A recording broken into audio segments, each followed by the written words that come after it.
jiulize unalo neno? Yes. Kwa sababu kabla ya fedha kunahitajika kwanza neno. Amina. Neno la Mungu lenye pumzi. Amina. Kabla ya kuolewa unahitaji kwanza neno. Amina. Hapo mwanzo kulikuwa kwa neno. Yes. Msingi wa maisha ya kila mtu ili awe bora. Yes. Ili awe na ushindi. Yes. Ili awe na matokeo. Yes. Anahitaji msingi wa neno. Amen. Mtu yote kanisani ili awe vizuri. Yes. Ili aweze kwenda mbali. Ndio. Anahitaji kujifunza neno. Amen.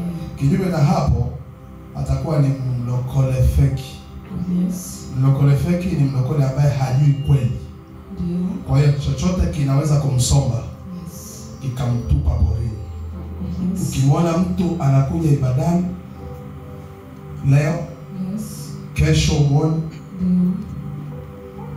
unamwona siku ya tukio tena, Yes.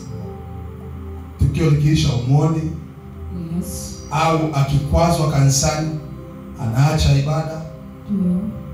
akikwazika kidogo anaacha majukumu yake kwenye madhabahu, Ndio. akikwazika kidogo. Kuna watu wanaacha kwaya, Ndio. kuna watu wanaacha utumishi kanisani Ndio. kwa sababu wamekwazika. Yes. Ujue huyo mtu amekuwa kwenye mataputapu, Yes. hajakuwa kwenye neno. Amen. Yoyote ambaye amekuwa katika neno, Ndio. anajua sifanyi kwa ajili yangu, Yes. lakini nafanya kwa ajili ya Mungu. Amen. Yoyote ambaye anamtumikia Mungu Yes. katika sekta yoyote, Ndio. katika level yoyote, Ndio. kama amejifunza neno Yes. na neno la Mungu linakaa ndani yake, hawezi kuona sababu yoyote ya Yes. kumtenganisha na upendo wa Kristo Amen. au na madhabahu. Amen. So ukikosa neno, Yes. umekosa msingi wa kujengea. Yes. Maandiko yanasema kwenye kitabu cha Mathayo, kila sikia neno langu na kulifanya atafanishwa na mtu mwenye akili, ambao amejenga nyumba yake juu ya mwamba. Mvua ikanyesha, upepo ukavuma, ukaipiga nyumba ile, lakini haikuanguka. Somo ambalo ninafundisha leo nitakuonyesha kwa nini nasema mapema. Amen. Upepo umekuja, dhoruba imekuja, mafuriko yakaja, Yes. lakini ile nyumba ikasimama pale pale Yes. kwa sababu msingi wake uko imara. Amen. Hapo anasema lakini anayesikia neno afu asilifanye, Yes. anafanishwa na mtu mpumbavu ambaye amejenga nyumba yake juu ya mchanga. Mvua ilipokuja na dhoruba na mafuriko, anasema ile nyumba ilikuwa na anguko kubwa sana. Maisha ya Mkristo yote ambayo hayana neno la Mungu, Oh yes. hayawezi kusimama siku zote. Yes. Yatakuwa ni ya kusimama na kuanguka, Yes. kusimama na kuanguka, kwenda na kufeli, Yes. kuanza na kushindwa, Yes. kuanza na kuacha. Utamkuta mtu kwa kanisani hapa, Ndio. lakini mdomo na kiburi alicho nacho Yes. inaonyesha kabisa kwamba huyu mtu hajui neno la Mungu linasemaje. Yes. Lakini mtu aliyekuwa machua Ndio. kwa neno la Mungu Yes. hawezi Yes. kurudishwa nyuma Yes. na jambo lolote. Amen. Jambo lolote.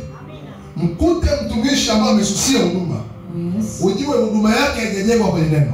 Yes. Sikiliza nikwambie vizuri.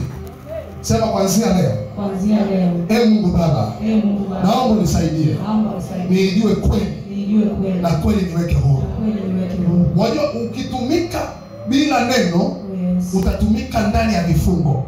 Yes. Ukitumika bila neno la Mungu Yes. utatumika ndani ya nini? Kifungo. Ya vifungo. So kifungo tu, Yes. vifungo. Yes. Kwa sababu Ndio. ni kwa sababu sasa tutumika ndani ya vifungo. Kwa sababu labda damu iliyotokea Yes. hairuhusu mtu kujenga, hairuhusu mtu kwenda mbali, Yes. hairuhusu mtu kuinuka kawa na heshima. Kumbuka utumishi, nilikuwafundishaga kanuni ya kuinuka ni kutumika. Yes. Hata kama unatumika katika hali ndogo duni ya mateso na maumivu, lakini tumika. Amen. Yesu alisema anayetaka kuwa mkubwa kwenu na awe kwanza mtumishi wenu. Amen.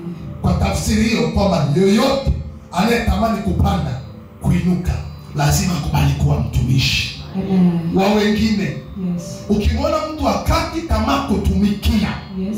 jua huyu ana mbegu ya ukuu. Hata kama leo iko chini, Yes. kuna siku atakuwa juu. Amen. Siko sawa kama nimeelewana na mtu hapa. Amen. Utakiwi kutumika bila neno. Kwa sababu unapotumika bila neno, unatumika kwenye vifungo. Sasa unapokuwa umetoka kwenye damu fulani, kwenye familia fulani, kwenye maisha fulani, kumbuka zile roho zinainuka kumzuia mtu asiende. Yes. Na hakuna kingine cha haraka ambacho kinaweza kukunasua kutoka kwenye vifungo bila neno. Ameongea. Amina. Yesu anasema mtaifahamu kweli, na hiyo kweli itawaweka nini? Huru. Tunapoijua kweli, hiyo kweli inatung'oa kuni misingi mibaya ambayo ilitufanya sisi tusijulikane duniani. Yes. Tunapolijua neno, linatung'oa kuni misingi mibovu aisa kifamilia. Mtazame mtu anayejifunza neno, anayelijua neno, ni tofauti kabisa. Unaweza kumwona yeye ni tofauti kabisa, alafu leteo ukoo wake uwekeo kwa mbele yako, utashangaa. Kwa ndo wako hivi, nini kinakushangaza? Huyu neno limemshape. Amen. Atuko sawa. Amen. Huyu ndio limemfanya Amen. akawa mtu mwingine. Amen. Ndio hicho ninachokitaka, kwamba Yes. usiwe mtu wa kutaka tu popcorn. Mambo ya utakula lakini utashiba. Yes.